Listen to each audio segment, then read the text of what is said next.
Përshëndetje mirë se erdhët në program. Skena politike në Maqedoni në veriut ka qenë teje turbulente, edhe pse kryesisht në bllokun shqiptar, edhe pse ka një majorancë të qëndrueshme, sërish lëkundjet kanë sjell jo rahati për ekzekutivin. Tek qytetarët kjo pamje e politikës duket se po shton edhe më shumë mosbesimin ndaj saj. Shumë vëzhgues edhe studiues thonë se një gjë e tillë rrit edhe më shumë mosbesimi ndaj politikës, që si rrjedhoi sjell edhe apati ose mosbesim nga qytetarët për të. Nga ana tjetër, situata e tillë duket se po lëkund edhe më shumë fokusin e reformave dhe integrimeve të cilat kërkohen aq shumë nga qytetarët. Dhe pikërisht për të folur për këto çështje në terma pak më të gjëra, por duke marrë parasysh realitetet dhe zhvillimet që ndodhin, të ftuar kam Gordan Georgiev, I cili është kryetari I Forumit të Politikave të Arsyeshme. Ti благодарам многу што си дел од ова емисија. Еве најавив дека имаме Да, и ти разбираш, но и за другата публика дека имаме турбулентна политичка сцена. Но малце е чудно, бидејќи сепак има мирно мнозинство со бројки, но што тоа значи. И најбитното, се ова што се случува, колку ја ниша довербата кон политиката и политичарите. Но кратка пауза и одма почнуваме со прашањата. Рикthehemi me njëherë. Jemi rikthyer në studio, Gordan Georgiev, kryetari I Forumit të Politikave të Arsyeshme. Një prerje dhe analizë të skenës politike. Objasnime zašto ke razgovarame Gordan Georgiev, no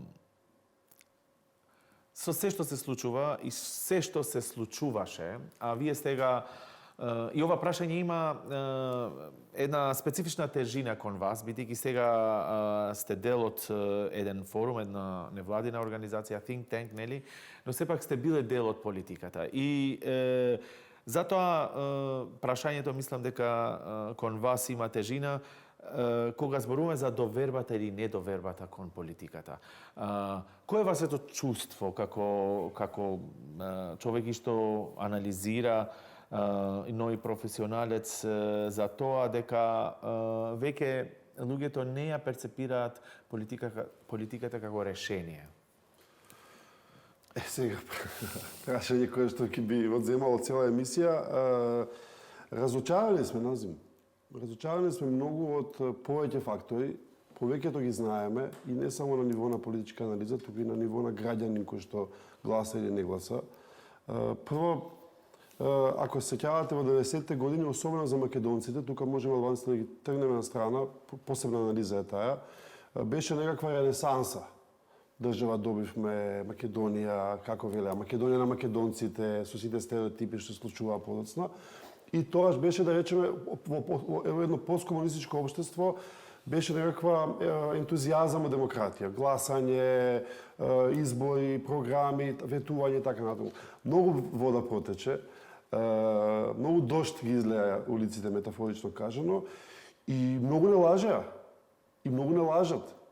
И сега, кога сте еднаш излажан, кога сте два пати излажан, кога сте три пати излажан, веќе граѓаните, дури тие што гласаат, дури тие што редовно гласаат, дури тие што гласаат, така наречени swing vote гласачи кои што гласаат за една или друга партија, многу добро знаат дека се лажени и излажани.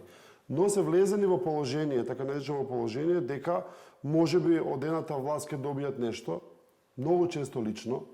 Тој тип на мобилизација што прават политичките партии, мобилизација на своето гласачко членство од КИВО и така натаму. И овие неопределените граѓани кои што по некакви анализи што се правени по последните години се околу 50 до 60.000 swing voters, кои што гласаат од оваа страна или од онаа страна и превагнуваат кој има тешка политичка битка или кој е тенок резултатот. Не зборам за оваа ситуација сега каде што во многу победи. Значи, кој тој систем општествен, каде што граѓанинот е клиент и прифаќа да биде клиент за да добие нешто, а политиката тоа многу добро го знае и многу добро го анализира претходно, тоа сме влезени во едни сврзани садови каде што сите ние сме дел од тој систем кој што го легитимираме и го легитимираме. Ние знаеме да критикуваме, да пцуеме, да не гласаме и така натаму на телевизија или на протести, но во суштина караванот си врви.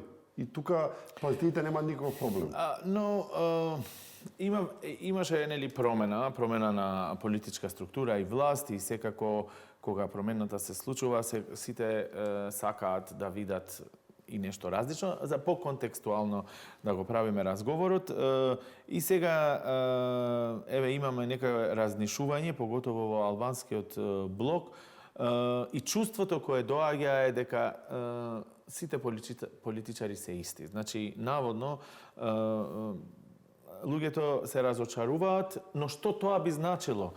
Бидејќи нели треба политиката да се плаши од ова, бидејќи ако имаме апатија нема да излезат на гласање и сето тоа, или крајниот резултат да си заминат, тогаш што ќе се случува? Големото прашање е зошто самата политика и целата политичка класа, без исклучок, не го гледа овој проблем со загриженост кон самите себе? Па затоа што политиката, тоест демократијата, оваа која што практикуваме, е прилично краткорочна. На што се сведува таа? Во најлоша варијанта за политичарите избори на секои 4 години. Во подобра варијанта за политичарите, зависи која констелација, избори, превремени избори на 2, 3 и така натаму години.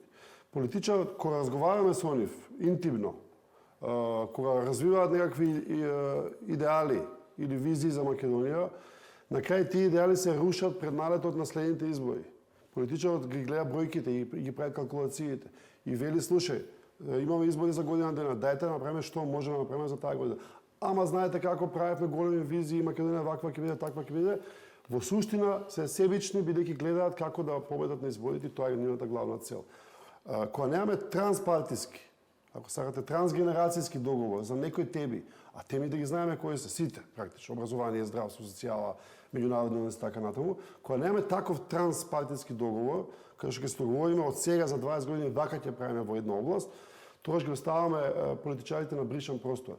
Не ги загрижува апатијата. Верувајте ми дека не ги загрижува, затоа што и 200, и 2000, и 200.000 гласачи добиваат исти валоризација на самите избори. Нема цензус за парламентарни избори. Тие ги загрижуваат начално дека се излеваат луѓето, се заменуваат од странство, но во суштина таа тема не ги загрижува.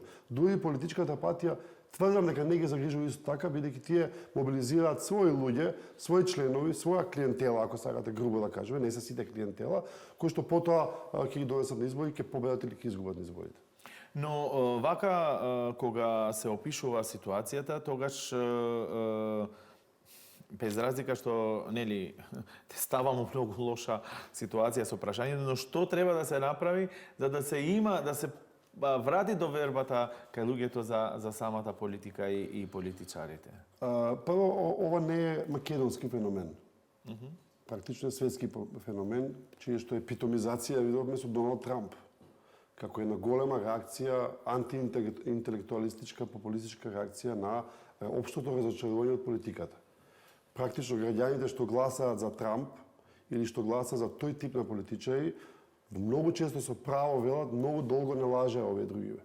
Демокративе, кои се колнеа во либерална демократија. И навистина, ќе направите анализа, навистина не лажеа.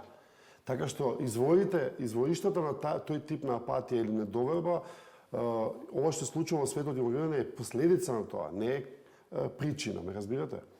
Но дали тогаш тука се копираат или ова ситуација што се случува во светско ниво им дава заправо модели на политичарите да кажат еве сега ако се случува во Америка, зошто тука кај нас не? Што сме ние поразлични од нив? Им дава модели, но им дава одредени модели или фасцинации или ако може да кажем дури алатки како да се однесуваат во општествено-политичкиот простор и нашите политичари, но не го решава проблемот. Бидејќи овој популистички занеси ќе завршат лошо или добро, ќе видиме како, и јас не мислам дека може да завршат добро ако претседателот на Америка го напаѓа така брутално Харвард, например, најдобриот универзитет на светот. Значи, тука имаме проблем со тоа антиинтелектуалистичка струја. Сега, околу довербата. Ние нема да вратиме довербата во македонската политичка елита, се дори имаме овој тип на циркулирачки елити кои што постојано имаат некакви премолчени договори. Првиот, еден од големите премолчени договори е околу природата на изборниот систем. или измените на изборниот законник. Тоа е сега беше актуелно. Значи таму има договор премолчен или се седнало на маса дека нема да го менуваме изборниот систем, бидејќи не сакаме поголема пропулзивност на други типови на иницијативи, граѓани, партии и така натаму. Доволно сме ние во овој наш хабитус во кој што живееме, ќе се договараме, тука се разбереме и колективни договори и така натаму, но во суштина кругот е затворен. Дури кога ги гледаме како се плукаат по телевизија, многу често знаеме, па еве, пример со Таравари кој што ни е свеж, за кој што се уште јавноста не знае точно зошто се случи овој трансфер, оваа трансакција, ни укажува на тоа дека можеби има нешто што ние не го гледаме како граѓани. И веројатно има нешто што ние не го гледаме како граѓани. Можеби ќе го дознаеме подоцна некогаш, но обично тоа е предоцна. Но колку е штетно да се види политиката како трансакција. Еве имавме случаеви каде што одредени барем во очите на јавноста така се интерпретираат, или во дел од јавноста, ако не цела, дека самиот факт што остануваш во владата или заминуваш од владата има некој интерес. И тоа интерес не се поврзува со некоја визија, како што и рековте, него со лична придобивка. Некој оди амбасадор, другиот, не знам, ќе добие повеќе кандидати за општините, за изборите во општините. И се тоа се сведува на личен интерес. Па да не свадат погрешно гледачите. Тука не мора да биде само лично. Легитимно е одредена власт, одредена партија или поединец да сака да остане во власта дури и за да се спроведе програмата. И јас не мислам дека сите сме цинични кон политиката, дека секој од политичарите е циничен кон политиката и го гледа како трансакција. Знаеме во многу нешта, бидејќи сме го искусили тоа минатото, дека многу од политичарите го прават, па и партии цели, како трансакцијски модели. Но од друга страна, еве, ако анализираме сегашната состојба, позицијата на Влен визави Дуи и Таравари како некаква фигура која што е на пола пат меѓу, позицијата на Влен е прилично јасна. Ние остануваме во владата за да го направиме тоа што го ветивме. Дуи да остане во опозиција, да пробаме да го реформираме, особено албанскиот дел од населението и политиките кон албанците во Македонија, и затоа и луѓе остануваат кај нас или не одат со Таравари во опозиција и така натаму. И таа приказна може да звучи логична. Може да звучи друга приказна логична од страна на Дуи, дека Влен ништо не направи за албанците и така натаму. Не може да биде се трансакција, но во суштина политиката е и трансакција. Овие што ги гледаме сега инспирации и од Доналд Трамп, кој што не ни крие, тој е толку отворен, кажува, се е трансакција. И за се ке преговарам, и за се има цена, и се има, може да се купи или да се продаде. Но вака кога се објаснува, нели, сепак граѓаните, бидејќи целиот фокус за нас е кај нив, ги доведува ли во заблуда дали да излезат на избори? И повторно, зошто ова прашање? Бидејќи ако во една страна даваш слика на некаков интерес, личен или на некоја група, а од друга страна сакаш да мобилизираш луѓе да излезат на избори, тоа е некако конфликтно. И разочараноста, како што и вие рековте, е евидентна. Па како тогаш ќе се спојат овие две моменти, кога од една страна нели има само интерес, од друга страна ги бараш граѓаните да излезат на гласање? Мојот став е дека ние во моментов живееме, не во моментов, последните години, но тоа и трае како една временска отсечка, дека нашето општество е во колективна депресија. Буквално во буквална смисла. Па вие ги знаете сите разговори во кафеа, на работа и така натаму, луѓето се разочарани од политичкиот процес. И тоа без разлика што му даде, да речеме, огромна полпозиција на ВМРО-ДПМ да ги направи работите, и владеачка структура, не знам каква да не може да ги помогне работите така драматично како што му фали на ова општество. И таа разочараност доведува до општа депресија во сите општествени процеси.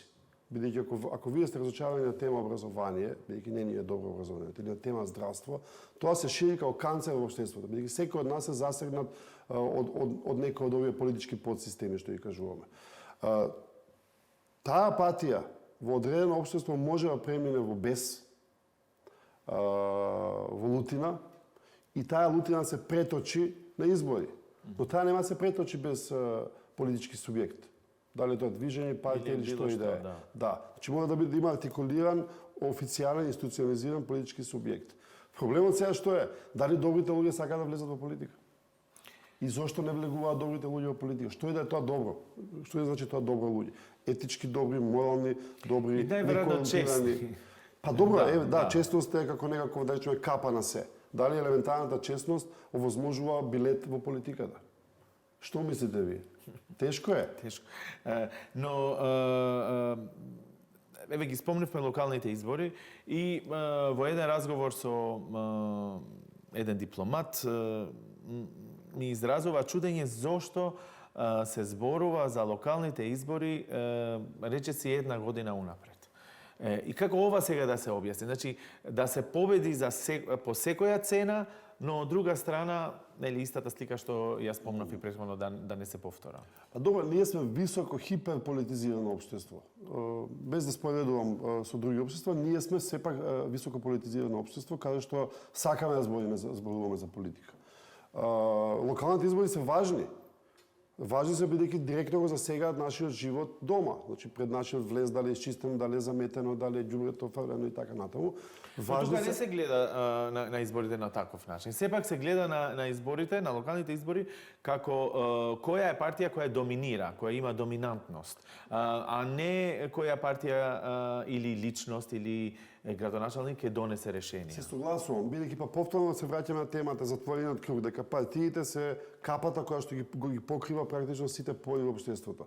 И сега вие кога ќе имате локални избори, вие гласате за партија, а би требало да гласате за кандидат кој што ќе ви го изчисти ѓубрето, така? Или кој ќе ви направи паркови, или ќе го реши за градувањето. И тука се поделени луѓето, некои гласаат автоматски за партија, некои гласаат за повисока кауза. Што е повисока кауза? Да го победиме дури на локални избори, да го победиме влен на локални избори. Кај албанскиот блок секогаш локалните избори биле поважни, знаете тоа. Во случајот се мислам екстремно важни, зборам сега на ниво на политичка анализа, на ниво на партии, да. Бидејќи легитимитетот се црпи од таму. Колку повеќе општини имате или гласови, после ќе се претендира дали ќе има предвремени парламентарни избори и така. Така на дипломатот да му кажете дека цело време зборуваме за избори и дека практично тоа е името на играта во нашата држава. Ќе зборуваме за што значи сето ова во контекст на сегашните моменти, каде што сепак има мнозинство, стабилно, но сепак има нишање на политиката. Но пред да одеме во тој дел би сакал во контекст на самата доверба и на самото ова што зборуваме и самата политика, дали мислите дека фактот што фали идеологија чиста може би е проблемот? Во која смисла? Бидејќи ако верувате во одредени насоки, или ако верувате во одреден начин како да се дојде до некаква цел, може би потешко ќе се разнишете. Ние гледаме дека често политиките тука се многу нејасни, понекогаш одат екстремно леви, понекогаш се десничарски. И дали ова е проблемот? Мислам дека денес не, и ќе ви кажам зошто мислам дека денес не, и денес не во Македонија.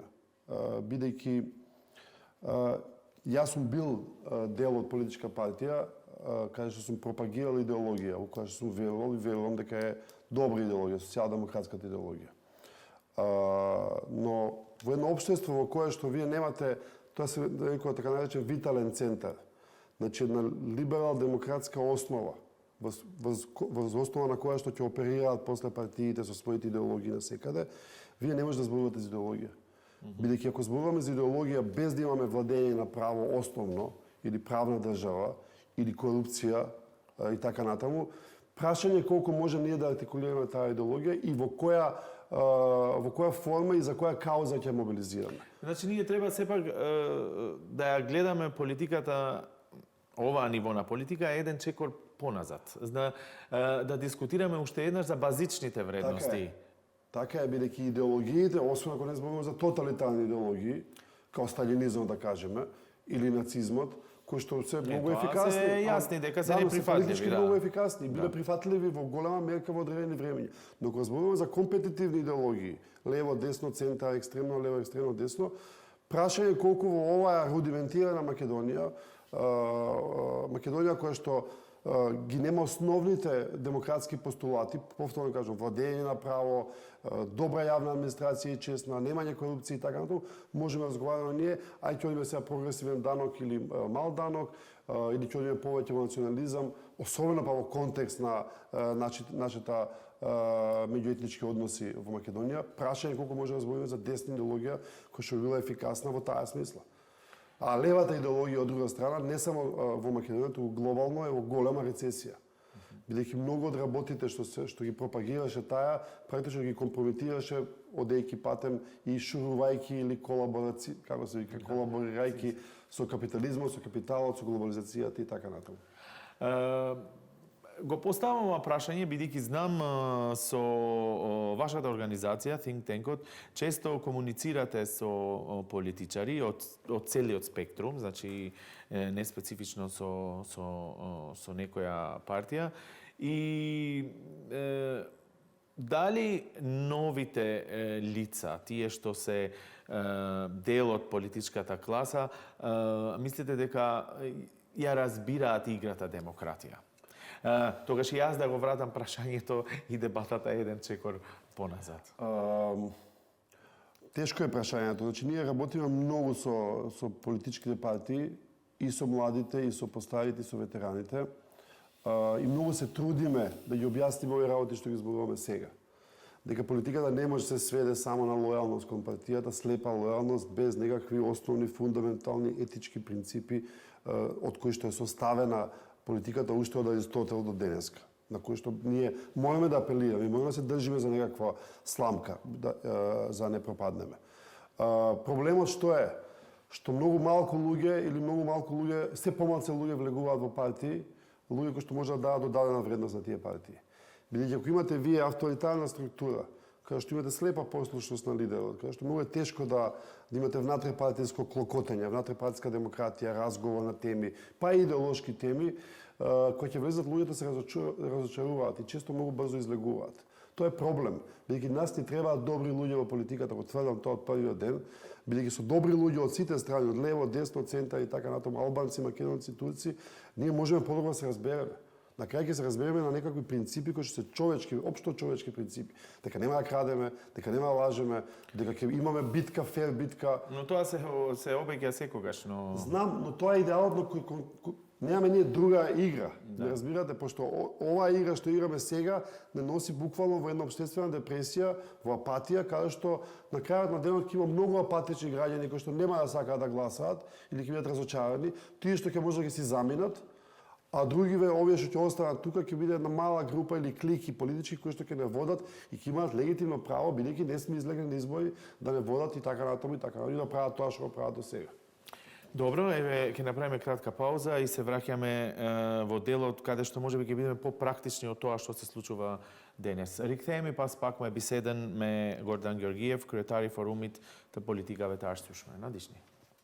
Jeni me programin dyqin në televizionin Alsat, Gordan Georgiev është në studio, kryetari i forumit të politikave të arsyeshme. Направивме можеби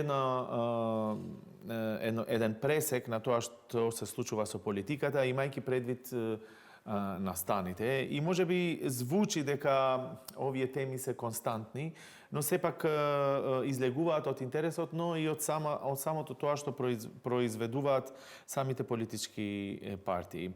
Сакам да те прашам сега во контекст на тоа што се случува конкретно и зошто има недоверба и сето тоа што зборуваме. Колку е атипична ситуацијата каде што во моментот имаме влада каде што има бројки, каде е стабилно мнозинство, од друга страна, еден дел од таа коалиција сепак е некако разнишена и еве се дебатира за тоа што ќе се случи пред избори и сето тоа. Дали е ова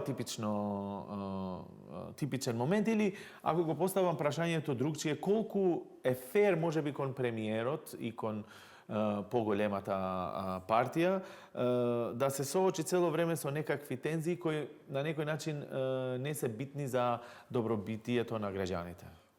Па се не знам дали е фер или не е фер, ама тоа е улогата на премиерот е да се справува со кризи. Не постои премиер или влада која што има, можеби во Исланд или не знам каде, во Финска, каде што има чист мандат без големи турбуленции, и таму се разбира не е така, и дневни проблеми. Еден голем дневен проблем кој што не е дневен беше Кочани. И јас го слушав и премиерот како велеше дека не кој очекува дека тоа ќе се случи во прва година од мандатот. Тоа се големи шокови за една држава и кои што мора да се менаџираат дневно.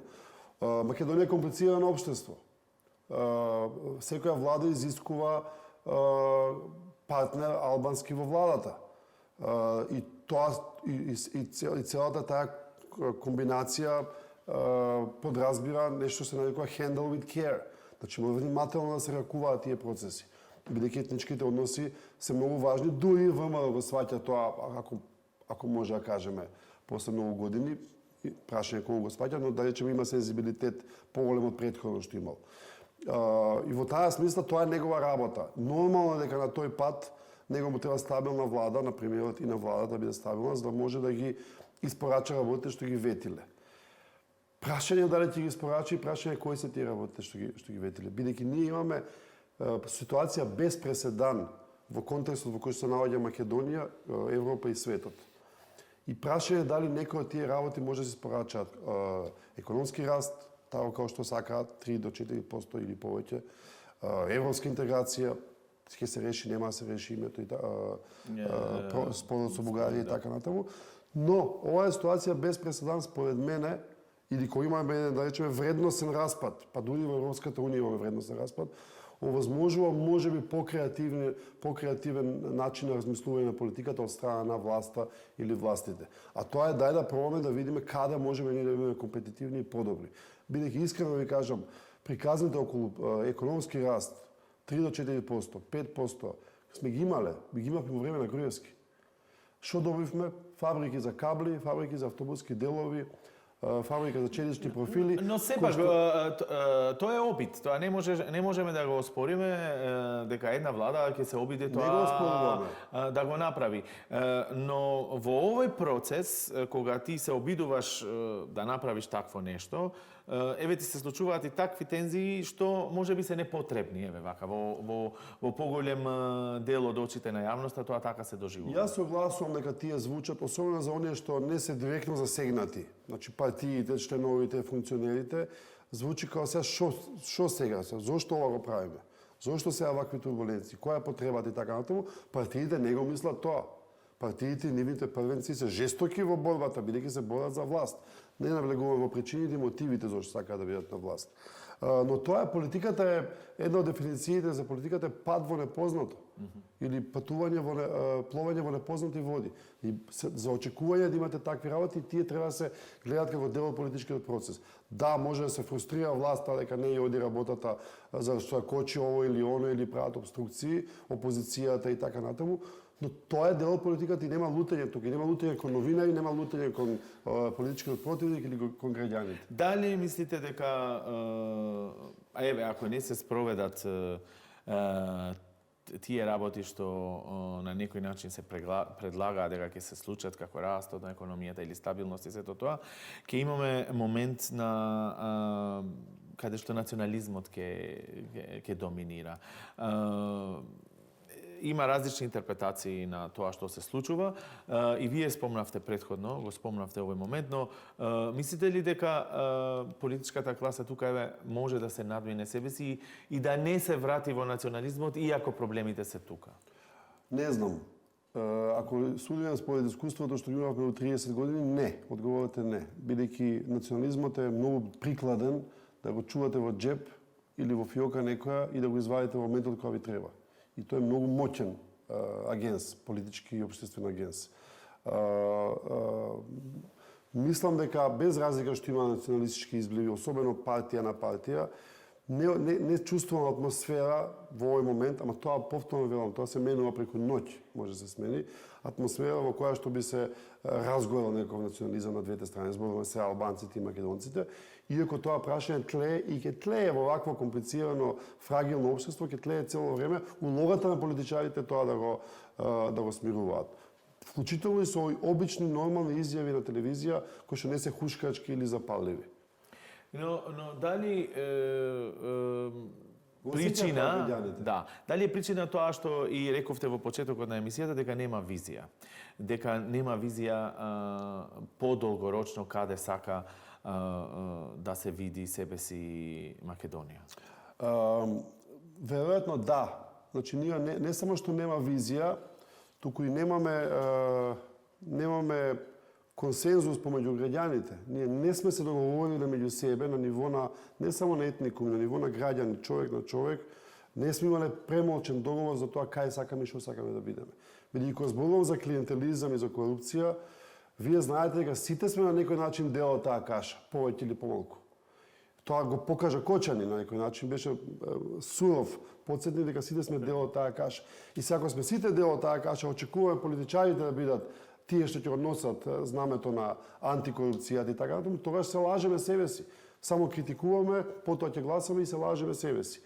Но визија подразбира, како што кажав, една трансгенерацијска солидарност, трансетничка солидарност и договор каде ќе одиме. Мислам, бидејќи живееме во многу комплициран свет, на некој начин преуреден свет, нов свет во кој што живееме, каде што Европа као парадигма вредностна зборувам, веќе не постои во таа смисла, бидејќи можеме да зборуваме за повеќе Европи.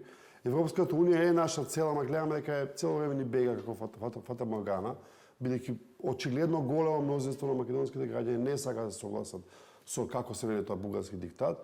Мислам дека во оваа ситуација, особено во развој на нови технологии, можеби можеме да имаме можности за емансипација како држава.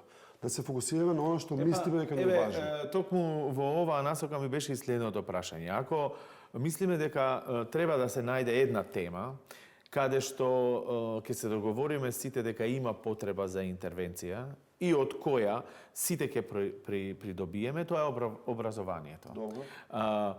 Дали мислите дека може оваа политичка култура да прифати прво било кој експерт или било која научна институција да излезе со одредена студија и да каже ова треба да се направи во наредните 10 години без никој тоа да го допре, без разлика кој ќе биде на власт, кој ќе биде на опозиција во тие наредни 10 години, за ние да имаме моментум каде што општеството ќе биде поеманципирано, поедуцирано, понапредно.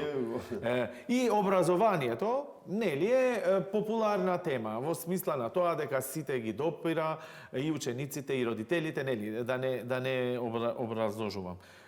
Или обратно го поставувам прашањето, зошто не може барем една тема да се најде и да се каже еве ова ние него Одлично прашањето, бидејќи ме потсети на една колумна што ја пишува пред еден месец, апропо ова со Харвард што се случува, дека сега бидејќи Харвард е во немилост на Трамп, ќе има многу професори, нобеловци, особено странци што ги брка, кои што се можеби поевтини ќе бидат.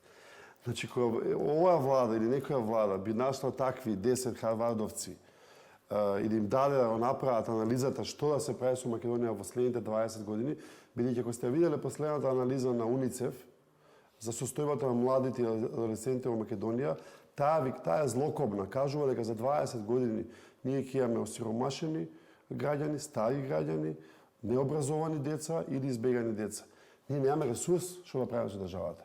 И се замислите кога ќе дојдат тие од Харвард, пошто ги цениме и мислиме дека се добри, да кажат: луѓе, вас ви треба да имате чиста почва, да произведете добра храна, бидејќи во светот веќе нема храна, да имате чиста вода, да имате добри услови за туристи, бидејќи нема да сака да се печат на 45 степени заради глобално здоплување на халкидики, ќе сакат по планини да додат, и евентуално да инвестирате во нови технологии. Бидејќи ние имаме добри деца кои што работат во вештачка интелигенција. Кој треба да биде, мислам, ако зборуваме еве Гордан Ѓорѓиев, да, ние кога зборуваме за ова, сите партии ќе се согласат дека ова е иднината, ова е стварно проблем. Но кој ќе биде авторитетот кој тие ќе го слушат и да кажат добро, да, во наредните 10 години ова стратегија не ја допираме? Па, ние сме имали многу стратегии до сега. Не, ама тоа е поентата, да не овој другиот кога ќе ако дојде, немаме авторитети, овој другиот кога ќе дојде, сега нема да ја смени, ќе каже не твојата на таа на горда не чини, сега ова на нас тука најмногу им замерува на политичките партии. Бидејќи не се во состојба да седнат на маса и да се договорат на оваа тема. Начинот за темата образование. 20 министри поминаа во последните 10 години. Може не 20, 10 министри. Во просек министер за образование по година и пол. Што сакаме ние? Во фиоките на министрите за образование, ако ги отворите, има 20 стратегии за образование. Сите се лоши, секој министер мора нова. Прашањето е како или кој, еве ако не граѓаните, ако не експертите, ако не медиумите, кој би бил тој авторитет што ќе ги седне, ќе ги тресне, ако го користиме овој збор, самата политичка елита да каже чекајте сега, ова е за доброто на сите и нема да го допираме во наредните 10 години. А образование е еден пример, може здравството. Кој нема да се согласи да имаме добро здравство? Ако немаме авторитет или ако не веруваме на локална, бидејќи сме многу во нашата кал, во нашата жива кал влезени и секој кон секој има нешто да му замери, стварно вистина можеме да позајмиме авторитети. Да позајмиме авторитети на кои што ќе се договориме, кои ќе седнат, не знам, Али Ахмети, Мицковски, Влен и Венков Илича кажат ова се тие работи, овде го договараме. И без разлика кој ќе биде на власт или кој ќе биде опозиција во следните 10 години, со овие луѓе и на овој начин ќе тераме работата. Ние не видовме такво нешто. Сега, зошто го поставувам прашањето за авторитети, бидејќи еден таков авторитет, сакаме или не сакаме, беше Европската Унија. Или ако не авторитет, идеал. И како новинар кој ја следел со години таа тема, и самите луѓе сакаа една од причините, без разлика на различностите, сакаа да биде Македонија дел од Европската Унија, бидејќи ќе имаше стандарди како во Европската Унија. Ако овој моментум, оваа цел веќе не е толку јасна, што ќе ни се случи и во овој контекст, што ќе се случи на политиката? Или има сепак можност да се вради таа надеж со цел, нели, да биде и како авторитет за сите овие проблеми да може да се реши? Европската Унија таква како што ја замислуваме или сме ја замислуваме или сакаме да ја замислуваме, постои. Ние гледаме дека има турбуленции внатре, тие се и вредностни, идеолошки, и геополитички несогласувања внатре. Но тоа што го баваме ние, ова што го кажам во почетокот витален центар, значи еден вид на либерално-демократски фундус, од кој што ние после ќе можеме да се разгрануваме и да создаваме политика. Тоа е она што велите вие стандарди. Значи, најпростиот стандард владење на правото. Да знаеме дека сите сме исти пред правото. Да, или прифаќање на самото право како концепт дури, нели? Или прифаќање на самото право како концепт. Тој идеал постои, ние не треба да бегаме од тој идеал. Ние важно е да го имаме тој морален компас на некој начин, дека Европската Унија се уште без разлика Но вие рековте дека еве се оддалечуваме и со тоа што ќе се случи, бидејќи ако веќе изгледа далечно, ја нема целта да се постигне и сето ова ќе оди на некој друг пат. Ние се оддалечуваме, но во истовремено Европската Унија се оддалечува од самата себе. Тоест од самите вредности и принципи за кои се залагаше. Гледате го молкот за Газа. Гледате колку е заглушувачки гласен молкот на Европската Унија за Газа. Што се случува пред наши очи, се случува секој ден на телевизија гледаме. А од друга страна сме заинтересирани за Украина. Сега, таквите двојни стандарди, како сакате, ние што следиме од страна, а не сме таму, не ни е право. Но вие рековте, ако го немаме тој репер, што ќе правиме? Јас мислам дека во општество, читајќи ги анализите, правејќи сценарија, е спремно само за шок терапија. Бидејќи ние немаме начин како да обстоиме како општество во следните 20-30 години со светскиве поместувања и со капацитетот внатрешен ново општество. Има еден филозоф француски, Сен Симон од 17 век, француски, кој што вели, земете ги најдобрите 10 научници во Франција во моментов, или 100 научници, и отсечете им на главата со гилотина, ќе престане да постои француското општество. Толку е.